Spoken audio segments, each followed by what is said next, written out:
Okay, yung failure of machinery, ang sinasabi ni Senator Lacson doon, because I spoke to him yesterday, is hindi talaga naka-deliver yung expected votes, especially doon sa mga areas na supposedly walang kalaban yung mga kandidato ng alyansa parties, no?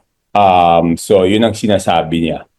He wasn't referring to a specific place, but he was referring to the alyansa coalition parties na walang kalaban sa lokal, no? So they were expecting na yung walang kalaban or virtually walang kalaban makaka-deliver, no? Sir, na-investigate nyo na po ba kung bakit nagkaganon? Hindi, talagang doon sa Cebuano-speaking areas, so hindi lang sa Mindanao, talagang nagkaroon ng resistance, no? And we saw that, no? Starting doon sa impeachment. Kasi nga, kaya medyo ako nagtagal kanina, I pulled out the surveys that we had kasi mahirap naman mag-imbento tayo, no? So, for example, we had a survey, October to, no? Right after filing, ang pasok sa alyansa noon sa Mindanao, let's focus on Mindanao, is 1, 2, 3, 4, 5, 6, 7, 8, 9. 9 ang pasok sa alyansa noon. Actually, 10. Statistically tied yung isa, no? And then, right after the impeachment, hindi pa pasok dito yung data ng pagdala sa Hague. Ang natira na lang doon sa Mindanao is 1, 2, 3, 4. So from 10 naging 4. Wala pa dyan yung Hague. Impeachment pa lang po ito, no? Impeachment pa lang yan. At makikita mo yung 4 namin napunta sa 9, 10, 11, 12. So ibig sabihin, yung 1 to 8, puro, ano yun, puro PDP. Okay. Yung after, So, may data ba kayo after the Hague? May data po ba kayo after the Hague naman? Yes, after the Hague, talagang na problema na tayo, no? Talagang naubos na yon. But what I'm saying is, yung impeachment kasi was beyond our control, no?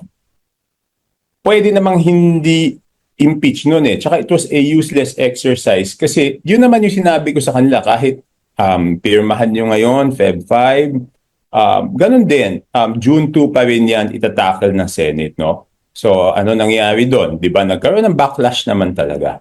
Yung Hague, there are external factors beyond our control. So it is not an apples to apples comparison, no? Ang pag-usapan natin dito, yung totally within our control, yung impeachment. Kung hindi natin ginawa yun, hindi ganito kasama. Tsaka nagkaroon ng parang pattern. Isipin mo, una, in-impeach. Tapos pinadala sa Hague. So parang pinagplaplanuhan mo, di ba? But kung wala yung impeachment, baka iba yung pananaw ng tao. Baka sabihin nila, sumunod lang talaga sa batas. Pero yung impeachment, iba ang tingin ng tao doon. Okay. Given what you said, bakit, kasi, given what you said, bakit nga ba kasi pinilit? If you had these discussions within the administration noon, bakit pa ipinilit yung impeachment even despite your warnings sa kanila? Bakit pinilit yung impeachment? Hindi na ako sinama doon sa Hindi na ako sinama doon sa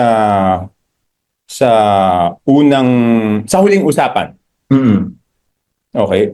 Pero doon sa mga nangyari, may duda ako kung bakit pinilit yung impeachment. Can you share with us or would you keep that to yourself muna? Alam mo, di ba galit na galit si Presidente doon sa budget, di ba? Okay. At hindi lahat because of the lack of time, hindi lahat ng items doon na-veto. Di ba? Yes. Di ba yung unang usapan dyan is malaking amount yung i-veto, di ba? Yes. Later on, maliit na lang yung na-veto, like 20 billion yata. Okay? So, ang ginawa nun, nagkaroon ng conditional release, di ba? Yes. Okay. So, noong hindi mailabas yung conditional release, yun ang sa tingin ko, nung time na yon, yun ang iniisip kong nagtulak Mm. na ituloy yung impeachment para meron silang magamit at sabihin na kailangan natin ilabas yung conditional release kasi pumirma tong mga to. And later on, I was proven correct. Yun yung duda ko noong ginagawa nila yan. Okay? Because there is no reason eh. Sasabihin ba may clamor? There was no clamor. Ang sinabi nila, alam ko, ang sinabi nila kay Presidente was hindi nila mapigilan yung clamor. Mm-mm. Pero, RG, common sense naman, sinong politiko ang gustong may kaaway ka at gusto mong awayin yung Vice President entering an election? Yes. Number one. Number two, lahat naman ng politiko ay humihingi ng suporta sa Iglesia ni Cristo. Mm-mm. So, ang gustong mag-vote ng impeachment nung nag-rally na ang Iglesia ni Cristo supporting the call of the President na wag ituloy yung impeachment. Mm-mm.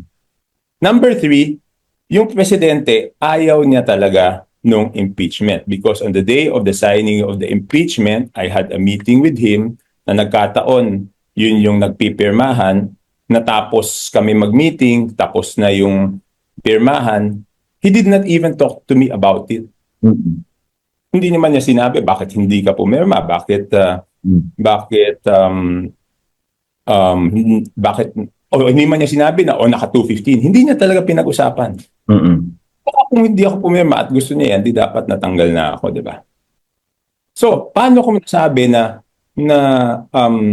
yung conditional release ang naging motivation? Mm-mm. Kasi, nung hino-hold na yung mga conditional release, kinausap ako ng dalawang tao ni Speaker. Mm-mm. Okay? So, rene-request nila na ma-release yung mga conditional release. Sabi ko, hindi pwede. Mm-mm. Sabi nila, paano yung mga yan pumirma sa impeachment? Mm-mm. So, sabi ko, sino nag-authorize sa inyo ipangako yan? Mm-mm. So, I cleared with the President. Mm-mm. Sabi ko, sir, kasi ganito sinasabi nila eh. Pinangako daw nila yung conditional release. Sabi niya, walang usapang ganyan. Mm-mm. Oh. So, very clear. Okay,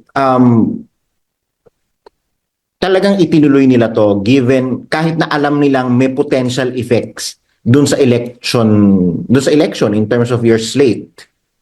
Bakit? Yes, tinuloy nila. Because there was a bigger motivation. The budget that you were talking about. Yes, di ba? Okay, tignan muna natin, RG, kung saan ba tayo nagsimula maggulo-gulo dito. Mm-mm. Di ba? Nagkagulo-gulo tayo dito nung pinilit nila yung budget na gusto nila. Di ba? So, anong remedyo? Nag-veto. Hindi na-veto lahat. Ang sinabi, magkakaroon ng conditional release. O pagkatapos nagkaroon ng conditional release, hindi na problema ngayon. Paano gagawin? O so, anong ginawa nila? So, At ang masakit dito is nadamay yung mga congressmen. Di ba openly naman, yung mga hindi pumirma, sinabi naman nila yung consequences. Yung mga pumirma, anong sabi nila? Sinabi naman nila yung reason bakit sila pumirma, di ba? yes. Yung sinasabi ko, hindi invento yan. Mm-mm. Yung sinasabi ng mga congressman na pumirma at yung mga sinasabi ng congressman na hindi pumirma just validates what I am saying. Yes. Di ba? Yes. Sila mismo nagsasabi, yung mga pumirma, pag nagpaliwanag sila, bakit kami pumirma? Kasi iipitin po yung pondo namin. Yung mga hindi pumirma, ano sabi nila? Inipit kami. So how can there be a clamor when there was pressure? Okay. Sorry. So sino ang nagpilit nitong impeachment at the expense of your election slate? Sino ba pwede magpilit? Alam ka ba, pwede ba itong mangyari nang hindi alam ng leadership ng House? You're talking about the speaker. Yung leadership, sila nanahan dyan. Wala nga kasi ako doon nung pinag-usapan, di ba? Hindi na nila ako sinama. Because they know from the very start, hindi talaga pabor sa impeachment, no? When you brought this up with the president, itong mga warnings po ninyo, anong naging reaction ni presidente? Hindi. Okay, ganito, no? Ganito.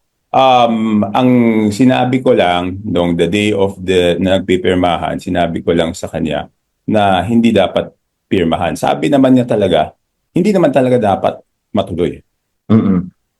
Sabi ko kasi, wag before elections, pag-isipan mabuti, because aside from the political consequences, there are many other consequences. Political is just one of the consequences, di ba?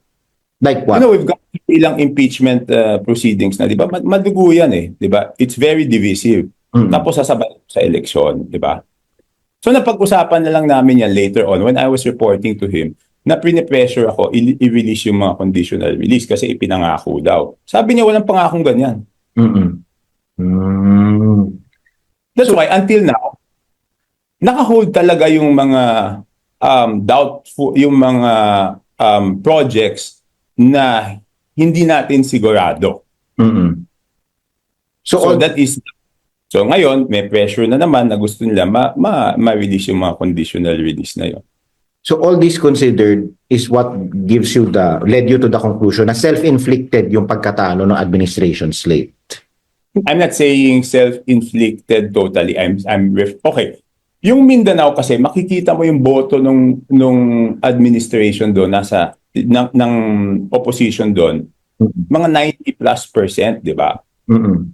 Yung kunyari sina Bongo, sina Bato, ang tataas ng ano nila sa survey doon, di ba? At hindi na namin na bawi yon. So, tatanong, what was the adjustment I made? The adjustment I made was not to go to Mindanao. Yeah. Di ba? Di ba tinatanong niyo lang ako lagi and I was avoiding that question. But that was the adjustment I made because why will we go to Mindanao, spend resources, spend time, Yes. hindi na namin makumbinsi yung tao doon. So punta na lang kami doon sa lugar na may makumbinsi kami. Number 2, if we go there as an alyansa, instead na makasingit-singit yung mga kandidato namin as an individual, pag sinabing alyansa, ayaw namin dyan. So ang ginawa, sumingit-singit yung kandidato, baka pagbigyan sila kung isa-isa sila. So those were the adjustments made. Mm-hmm. Sir, so now that tapos na yung election and you're already doing a post-mortem of the campaign and what happened and going into the 20th Congress. So sa tingin niyo ba paano magiging itsura ng 20th Congress given itong ganitong klaseng sitwasyon? I don't know. It will be up to the members if they want to continue with what was the previous, what is the present 19 Congress, or they want things differently. It's up to the members naman. It's not up to me. Okay. But isn't usually the speaker the vote of the president or the choice of the president? Okay. Syempre, we shouldn't take away naman the will of the congressmen, di ba? Lalo na in this after this election na nakita nila yung backlash, di ba? So they will have to vote and they will have to think of what is good for the country and what is good for the institution. Di ba? Ang kailangan lang naman doon is supportive of the legislative agenda of the president, di ba?